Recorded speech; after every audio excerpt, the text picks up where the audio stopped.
आपण पाहत आहोत SN न्यूज मराठी. लाईक करा, शेअर करा, सबस्क्राईब करा व रहा आमच्या सोबत अपडेट. कोणत्या प्रकरणासंदर्भात आलाय तुम्ही?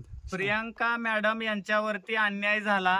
या डोंगर गावामध्ये महाराष्ट्रातला सगळ्यात मोठा अन्याय प्रियांका गायकवाड यांच्यावरती झाला आणि याला वाचा फोडण्यासाठी मुख्यमंत्र्यांची लाडकी बहीण, सुनित्राताईंची लाडकी बहीण, एकनाथ भाऊंची लाडकी बहीण आणि आमच्यासारख्या सामाजिक कार्यकर्त्याची लाडकी बहीण ह्याला कुठं तर न्याय मिळावा आणि त्या महिलेनं स्वतःचं बरं वाईट काय करू नये आणि म्हणून आम्ही आधार देण्यासाठी या डोंगरगावमध्ये, या उन्हाच्या रानामध्ये, या पत्र्याच्या शेडमध्ये आम्ही आलेलो आहोत. या महिलेला पोलीस न्याय देत नाहीत.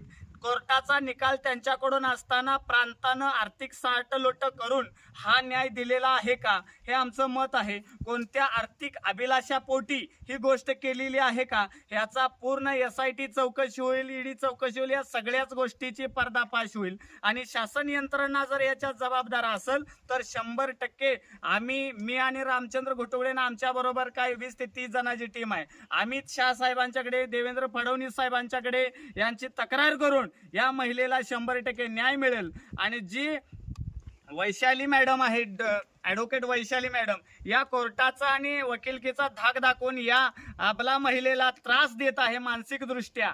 त्यामुळं त्यांची सनद कशी रद्द होईल याच्यासाठी आम्ही याचिका दाखल करू आणि या महिलेला महाराष्ट्रातले सगळेच युवक बांधव, एकनाथ साहेब असतील, त्यानंतर जरांगे साहेब असतील, यांच्या माध्यमातून आम्ही न्याय मिळवून दिल्याशिवाय राहणार नाही आणि शेवटच्या क्षणापर्यंत घोटुगडे बांधव म्हणून हे आम्ही आमच्या बहिणीबरोबर